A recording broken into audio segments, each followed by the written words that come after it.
I paid for the entire wedding. But that night, I wasn't a welcome guest. I had already given the DJ a flash drive. Small, black, with a scratch on the side. No one in that room knew what was on it. I was standing in the back when the music didn't go as planned. It was her voice, and every head in the hall turned toward me. By the end of the song, my granddaughter's hand was in mine, and the bride couldn't take a single step forward. The next morning, I sent one envelope, and I put everyone in their place. I signed the last check before the coffee went cold. By noon, my name on the seating chart turned the color of dust.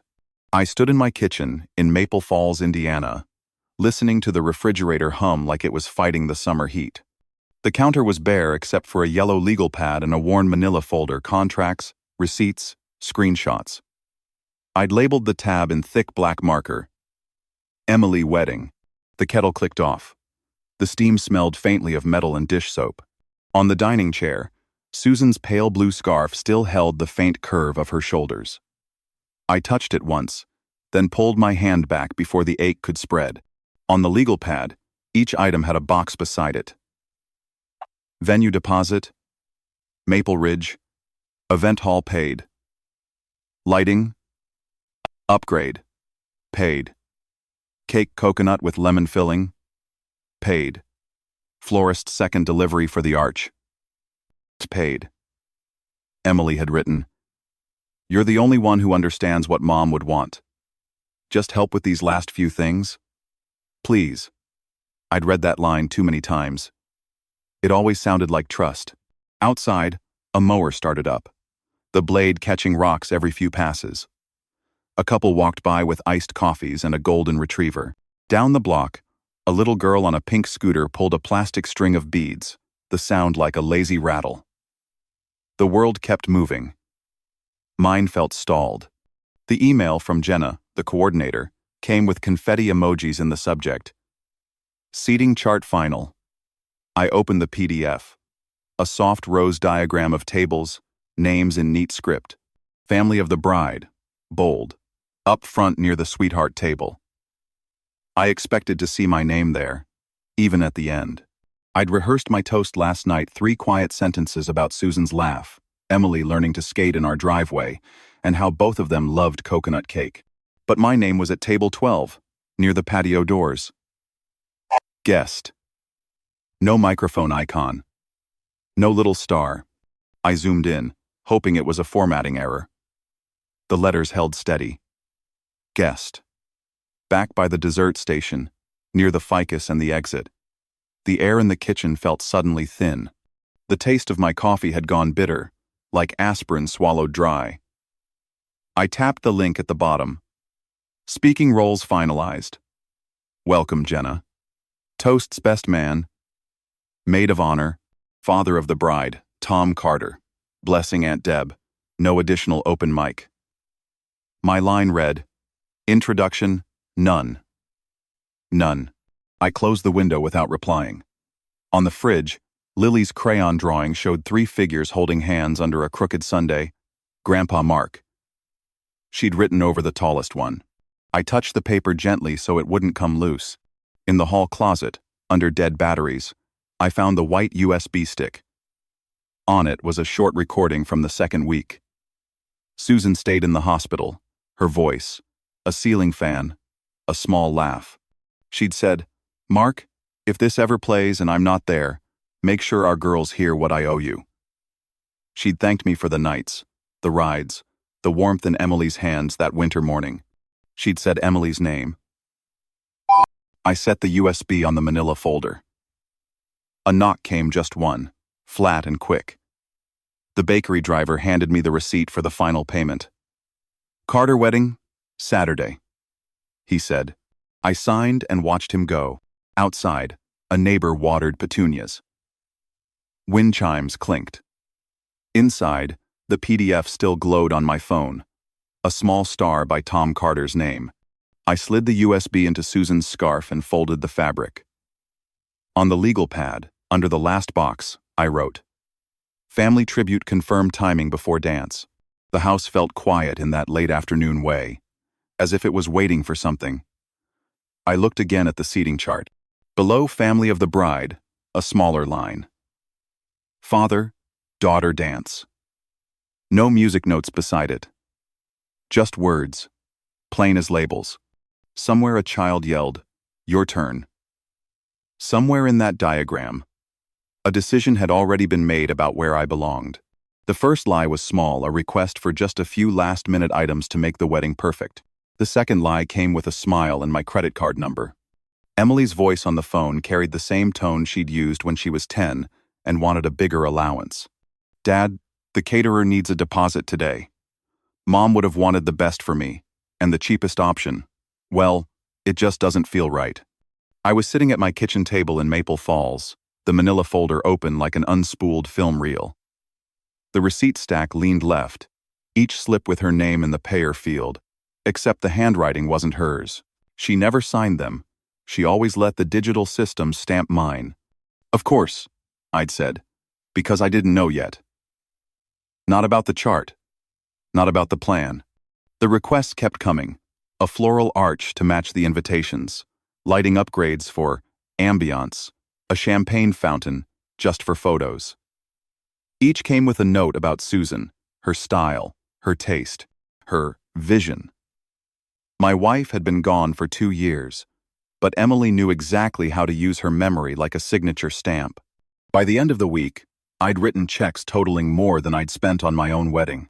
The Thursday before the ceremony, I stopped by the venue to drop off the final payment. Maple Ridge Event Hall smelled faintly of fresh paint and lemon cleaner. Jenna, the coordinator, gave me a tight smile. "Everything's set," she said, sliding a clipboard toward me. "Just need your signature for the seating chart confirmation." I glanced at the diagram. Same pale rose background, same neat script, but this time, my name wasn't even at table 12. It wasn't anywhere. "Looks like a mistake," I said, tapping the page. Jenna's smile froze. "Emily said there was a change. She wanted you to enjoy the evening without responsibilities." "No seat at all?" I asked, my voice quieter than I meant. She shifted her weight. "She said you'd understand." I walked out into the parking lot with the paper still in my hand, the winter air slicing across my face. My truck's interior smelled faintly of pine from the air freshener Lily had picked out last year, the same day she'd drawn me the crayon picture still on my fridge. My granddaughter's handwriting was clumsy but clear. "Grandpa Mark is the best." That night I called Emily. "About the chart." "It's for the best, Dad," she cut in. "The seating is tight. And, honestly, you know, Tom's my real father." The words landed like a stone dropped into cold water. "I raised you," I said, not loud, but with enough weight to hear the crack in my own voice. "Yeah," she replied, "and I'm grateful. But Mom married you after him. This is—" She hung up before I could answer. The next morning, Lily stopped by with a drawing rolled into a paper tube. "Mom says I can't talk about seating charts," she whispered, like it was a game. "But I think you should still come. Here, this is for you." Inside was a picture of the three of us at the wedding, me holding her hand. Underneath, in shaky letters, "I'll sit with you." Something settled in me, then a decision that had been growing since I first saw my name disappear. The bank text came while I was rinsing a glass I didn't need to wash. By the time the water ran clear, another charge had appeared. The phone buzzed against the counter, a small vibration that barely moved it. Maple Ridge Event Hall, $865, pending. I dried my hands on a dish towel and tapped the alert. Bar extension, midnight. It read. Below that, outdoor heaters. Patio lounge. I hadn't ordered either. The charges ran through the same card I'd used for deposits. I took screenshots, saved them to a folder named Wedding Extras, and slid the phone face down. Outside, the maple tree had started to brown along the edges, early for October. A boy pedaled past on a BMX, his shoelace flapping dangerously close to the chain. The air had that dry, brittle smell of leaves before rain. At the table, I opened the manila folder. Every receipt had the same quiet insult: my name under payer, my address under billing, even the ones I'd never seen until now. I pulled a fresh legal pad sheet and wrote, block letters, California NC-elable items, 72 HR window. Jenna's packet from the mail still lay there, folded in half. The line about different payer and final balances waited like an unlocked door. I underlined it again. I called the hall office, my voice steady. "This is Mark Carter. Could you confirm which items can be canceled without penalty?" The woman on the line sounded distracted, typing as she spoke. "Well, the heaters. Yes. Patio lounge. Yes. Bar extension depends on whether alcohol's been ordered. Not yet, I'm guessing? Not yet. Good. Mark them under the bride's account, not mine. She's the primary contract holder, correct?" A pause, the faint click of keys. "Correct. Do that now, please. I'll follow up with an email." I wrote it the moment we hung up, CCing Jenna. The words were plain, no extra explanation, just reassignments. The fridge hummed louder for a moment, then quieted.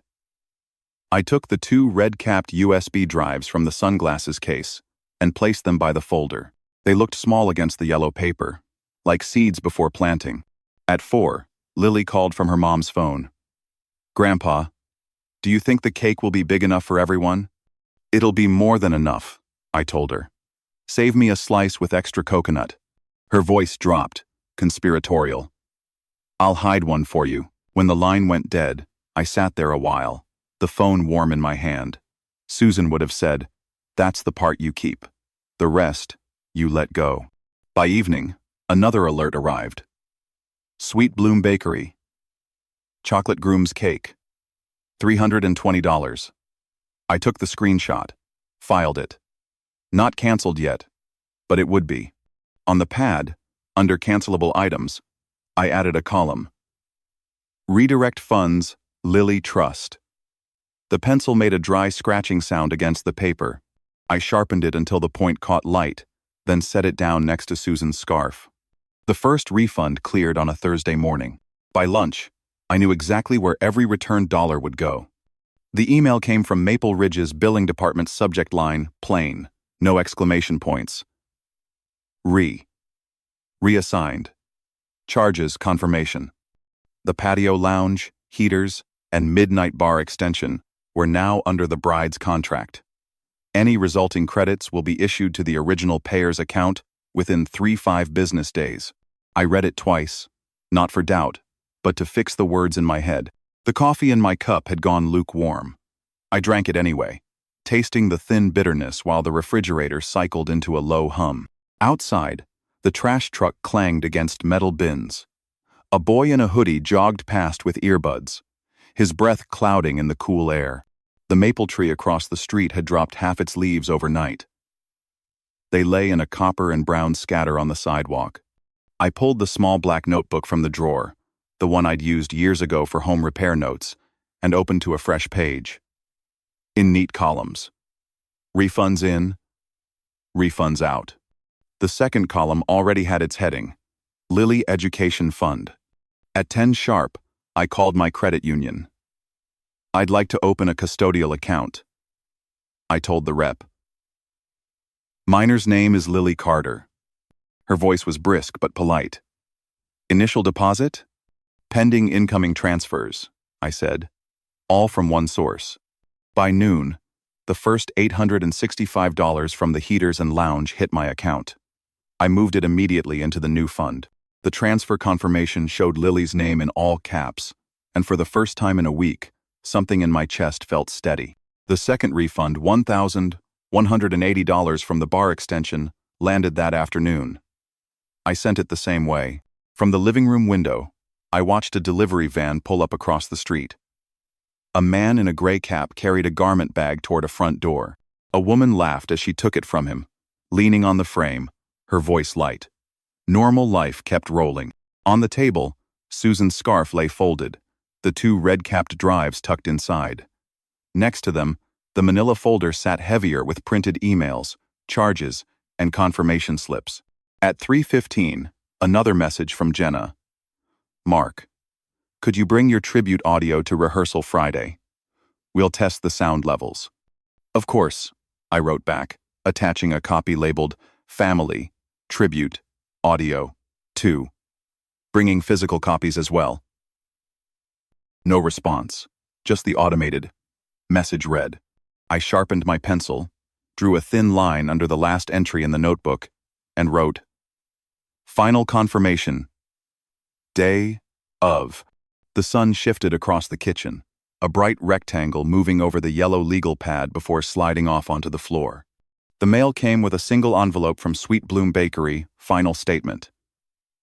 The chocolate groom's cake had been reallocated, the cost removed from my balance. I didn't bother opening the paper. I just added the total to Lily's column. By evening, the education fund held $2,365. The figure was clean, not round, but certain. Somewhere down the block, a child's voice called, "It's starting," followed by the squeak of a screen door. I stood, placed the notebook inside the manila folder, and smoothed Susan's scarf over it. Everything was in place. All that remained was to deliver the audio, take my seat wherever they put me, and let the night carry the rest. Rehearsal night smelled like old wood and coffee syrup. I handed over the tribute, like it was nothing more than a flash drive. Maple Ridge was lit in warm golds when I pulled into the parking lot. The event hall's front doors were propped open, letting the evening air mix with the faint scent of buttercream from the bakery delivery inside. Jenna stood near the stage, clipboard in hand, her smile perfectly polite. "Mark," she said, "glad you could make it." I held out the red-capped drive. "This is the one we'll use." Identical backup in my pocket. She nodded, made a note, and passed it to the sound tech, a tall man in a black hoodie who smelled faintly of sawdust. He plugged it into his laptop, ran the file, and we stood listening in the dim hall. Susan's voice filled the space. Clear, warm, steady. And I want Emily to know, no matter the years or the names on paper, Mark was the one who stayed. I saw Jenna glance sideways at the tech. He kept his eyes on the levels, expression unreadable. When it ended, I said, "That'll cue before the father-daughter dance." "Correct? That's what we discussed," Jenna replied, a bit too quickly. "I'll confirm timing with Emily." The rehearsal moved on. Chairs scraped. People murmured about where to stand. Emily and Tom arrived late, walking in together. She wore a cream sweater and didn't look at me. Tom gave a short nod, then turned his attention to Jenna. I stayed in the back, leaning against the wall, watching them run through the entrance and cake cutting. Every so often, I wrote in my small black notebook, not about the order of events, but about what I was seeing, where the mics were set, who had access to the sound booth, how close the dessert table was to the patio doors.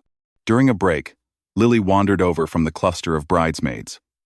"Grandpa, there's going to be twinkly lights outside," she said, tugging on my sleeve. "I'm going to dance under them." "You should," I told her. "That's the best spot in the whole place." She grinned and skipped away, her shoes making a light tapping sound on the wooden floor. When rehearsal wrapped, Jenna handed me a printed schedule. "Everything's in order," she said. "We'll see you Saturday." On the drive home, the street lamps along Main Street flickered on one by one. A couple stood outside the diner, sharing a slice of pie under the neon sign. The air smelled faintly of rain and exhaust. At home, I put the backup drive into the sunglasses case and slid it beneath Susan's scarf. Then I opened the notebook and drew a single line through the words, "Confirm, playback tribute." Underneath, I wrote in smaller letters, "Stay near booth until cue." The morning of the wedding started with the smell of burnt toast from next door. I stood in my kitchen with a tie in my hand, not sure if I should knot it yet. The sky over Maple Falls was a flat, pale blue, the kind that never warms up. A delivery truck idled at the curb, hazard lights blinking against the quiet street. Somewhere down the block, a dog barked at nothing. I set the tie on the counter beside Susan's scarf. The scarf stayed folded, the red-capped USBs inside. My small black notebook was open to the day's page. Deliver tribute, 2:45 p.m. Stay near booth. Below it, in pencil, smile. For Lily. At 9, the first text came from Emily. Reminder ceremony is family only at the front. Guests will be directed to assigned seating. No greeting, no thanks. I looked at the words a moment before locking the phone. In the manila folder, the printed seating chart still had my space blank. I'd stopped expecting a correction. Around 10, I carried the folder, scarf, and notebook to the truck. The air smelled like wet leaves from last night's rain. Across the street, my neighbor was loading sports chairs into the back of his SUV, his kids racing around with juice boxes in their hands. Normal Saturday energy. When I arrived at Maple Ridge, the parking lot was half full vendors' cars, a few early arrivals. Inside, the air held the sweetness of cake and the faint ozone scent of string lights warming up. Staff in black shirts moved quietly, laying cutlery and polishing glass. Jenna waved from across the room. "Mark, we're running on schedule. Tech has your audio. Brandon's in the booth." I nodded, keeping my hands in my pockets. "I'll check in before the dance," I said. From the doorway to the bridal suite, laughter spilled out high, overlapping voices. Emily's was among them, bright and easy. Tom's shadow crossed the hall as he stepped in to join them. I caught a glimpse of him holding a champagne flute before the door closed. No one called my name. I wandered to the patio where Lily sat on a low wall, swinging her feet. She wore a pale yellow dress and clutched a bouquet almost as big as her torso. "Grandpa," she whispered, "I saved you a seat in my head. It's right next to me." I smiled. "That's the best seat there is." We sat like that for a few minutes, the smell of fresh flowers and cool air around us. When the coordinator called everyone for photos, Lily ran off toward the photographer. I stayed where I was until the clusters of people shifted and the patio emptied again. Inside, I took a slow walk past the sound booth. Brandon was adjusting the sliders, one hand on the mouse. On the screen, the file name glowed exactly as I'd labeled it.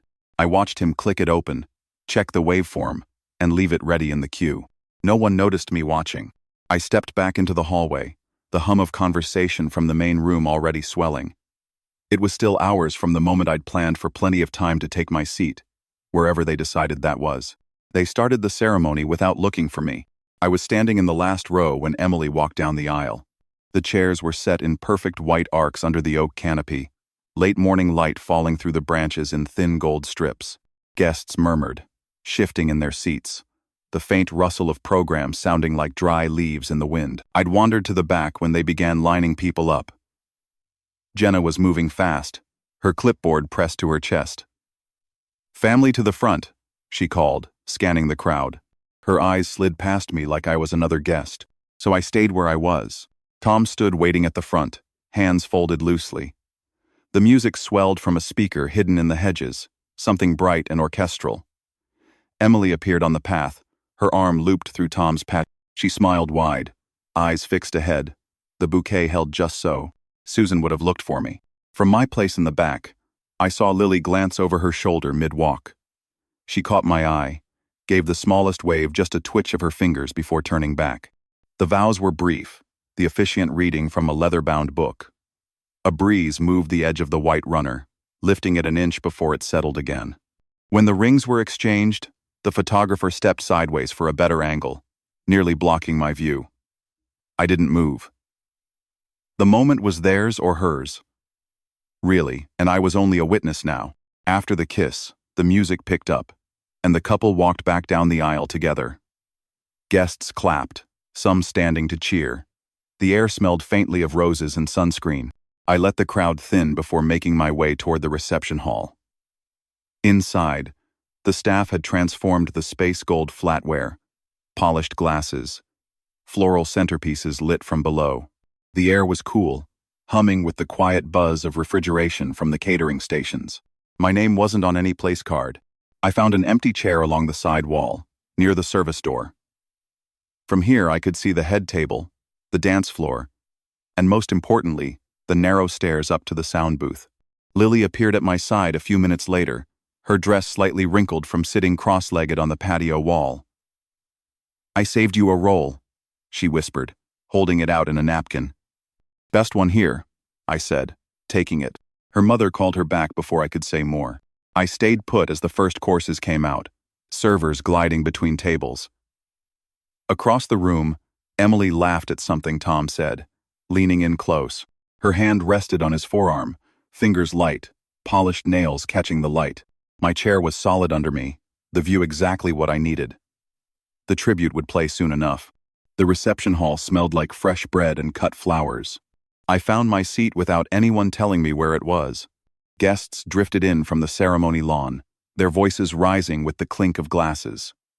A string quartet played near the windows, soft enough to blend with the hum of conversation. At the head table, Emily sat between Tom and her maid of honor, laughing at something just out of earshot. Gold light from the overhead fixtures caught the edge of her hair. Not once did her eyes sweep the room far enough to land on me. No place card waited for me at the front.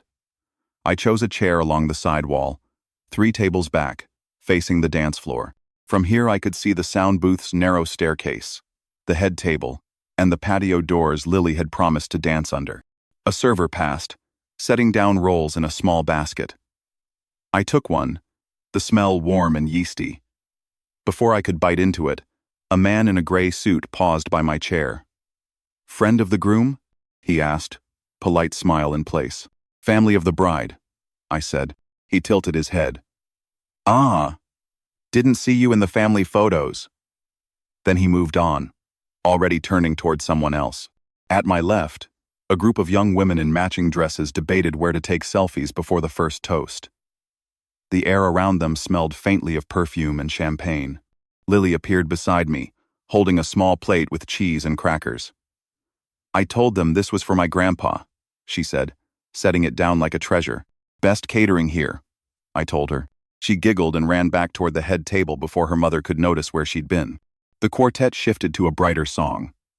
Somewhere near the bar, someone popped a cork. The sound drew cheers from a corner of the room. I stayed in my chair, chewing slowly, the cracker crisp between my teeth. Every so often, I glanced at the booth. Brandon, the sound tech, leaned back in his chair, scrolling on his phone. On the monitor beside him, my file still sat in the queue, name clear in white text. The MC began moving between tables, introducing himself, jotting down names. I could feel the room tightening into its evening rhythm. Toasts, meal, dances. I folded my napkin, set it on the table, and rested my hands on the notebook in my lap. It was nearly time to stop watching and start listening. The first toast ended before my glass was even full. No one had thought to pour for the table by the wall. A cheer went up from the head table as Tom's brother stepped down from the mic. His voice still hung in the air, stories about camping trips, late-night drives, the kind of anecdotes that made people lean in and laugh. At my table, the water pitcher sweated onto its coaster. The wine bottle sat unopened. Across from me, a young couple scrolled through photos on their phones, angling the screens toward each other. A woman in a blue dress stopped beside my chair. "So, are you on Tom's side or Emily's?" she asked, smiling in that half-curious, half-polite way. "Emily's," I said. Her brows lifted slightly. "Family," I said, and let it sit there. She nodded, but her eyes darted toward the head table as if trying to place me in a mental chart. Then she excused herself, wine glass in hand. The next toast began, this time from Emily's maid of honor. She spoke about loyalty, about the people who really stick by you. Her gaze flicking deliberately toward Tom. Laughter followed in neat, rolling waves. I took a sip of water. It was lukewarm, tasting faintly of the glass. From my seat, I could see Lily at the end of the head table, swinging her feet under her chair. She caught me watching and raised her bread roll like a tiny salute. The MC moved through the schedule with a practiced smile. Between courses, servers whisked away plates from tables that had been served long before mine. The scent of roast chicken and garlic mashed potatoes drifted past before settling somewhere else in the room. At one point, a man in suspenders leaned over. "You've got the best view in the place," he said, glancing toward the dance floor. "Guess you're here for the music." I smiled faintly. "Something like that." He laughed and moved on, not waiting for more. The booth light glowed faintly above Brandon's head. He was leaning forward now, tapping through screens, pulling up the playlist. I watched his hand hover near my file, then move away to cue the next song. The clatter of dessert plates began at the far end of the hall. My table was still on salads. I didn't mind. The moment I was here for didn't need a fork. I rested my hands on the edge of the table, listening to the room swell with chatter, the music sliding lower under it. The sequence was tightening. Toasts, desserts, then dances. The kind of rhythm you could set a watch by. By the time dessert reached my table, I'd already moved my chair closer to the booth stairs. No one noticed they were watching the cake. The servers rolled it out from the side hall, a towering stack of white tears wrapped in sugar flowers. Phones lifted, flashes popped. Emily and Tom stood with their hands poised on the knife, their smiles angled toward the photographer. I stayed in the shadows of the wall, the hum of the booth light just above me. Brandon leaned over his console, one ear pressed to his headset. On the screen, I could see the playlist ending with my file, the name exactly as I'd typed it. From here, I could also see the patio doors. Beyond the glass, string lights hung in soft arcs over empty chairs. The air outside was dark now, carrying the faint smell of wet leaves. The crowd counted down for the cake slice. Frosting smeared against Tom's hand, and Emily laughed, dabbing at it with a napkin. People clapped. The sound swelled, then broke into pockets of chatter. I slid my notebook into my jacket pocket. One line on the open page read, "Stay until the cue, no sooner." Lily appeared at the edge of the dance floor, her yellow dress bright against the darker suits. She spotted me and made her way over, careful to avoid the servers. "Grandpa, they're doing the dances next," she whispered. "I told them I wanted one with you. You'll have it," I said. She smiled, quick and certain, before skipping back to her table. Brandon was lining up the next track now, fingers tapping, mouse clicking. The MC's voice rose above the murmur. "Ladies and gentlemen, we invite you to gather for the father-daughter dance." I felt the smallest shift in the room, chairs scraping, shoes on the wood floor, the quartet packing quietly in the corner. The guests were turning toward the center, faces expectant. Emily stepped onto the dance floor, her gown catching the light. She was smiling, looking toward the stairs to the booth, not at me, but toward whoever she thought would take her hand. I stayed still, my eyes on the glowing screen above. Brandon clicked once, the file highlighted in pale blue. It was time. The first note wasn't music. It was Susan's voice. Clear, warm, filling every corner of the room. And I want Emily to know, no matter the years or the names on paper, Mark was the one who stayed. The dance floor stilled. A few guests glanced toward the booth, as if the words had slipped in by mistake. Brandon's hand froze on the slider, but he didn't stop it. Susan kept speaking soft memories about bedtime stories, the way Emily used to run to the door when I came home, the promise we both made that I'd be there for her. Always.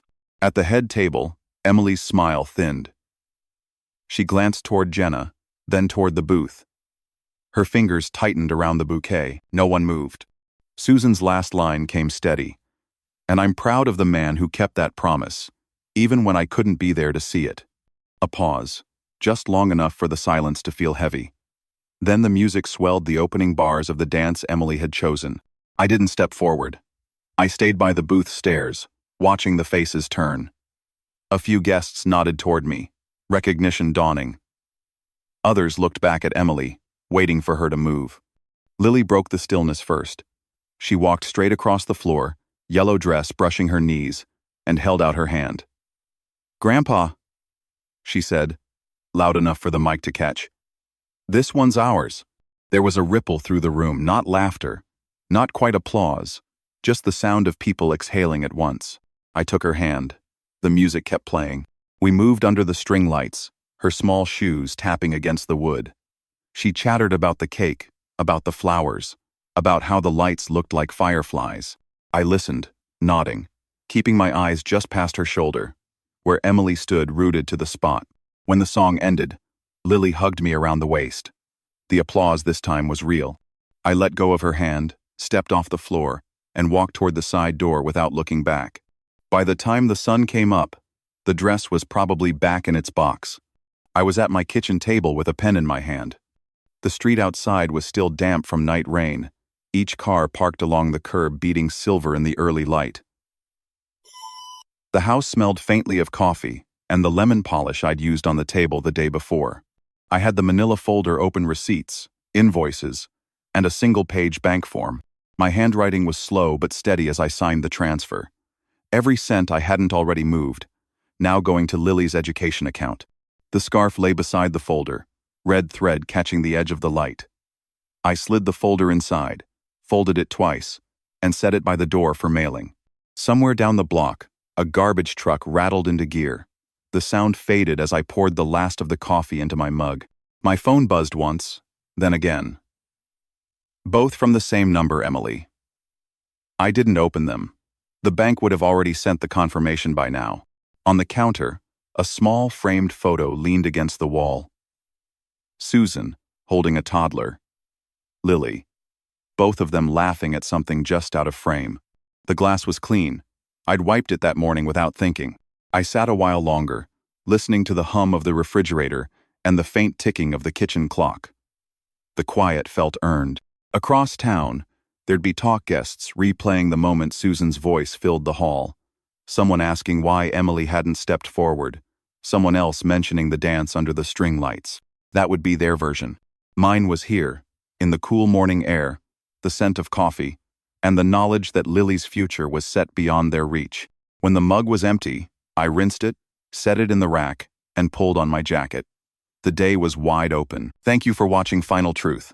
Your support means the world to us. If this story kept you hooked until the end, don't forget to like, share, and subscribe. Every day we bring you new tales of family secrets, hidden motives, and twists you won't see coming. Turn on notifications so you never miss the moment the truth comes out. And remember, here at Final Truth, every ending is just the start of another story.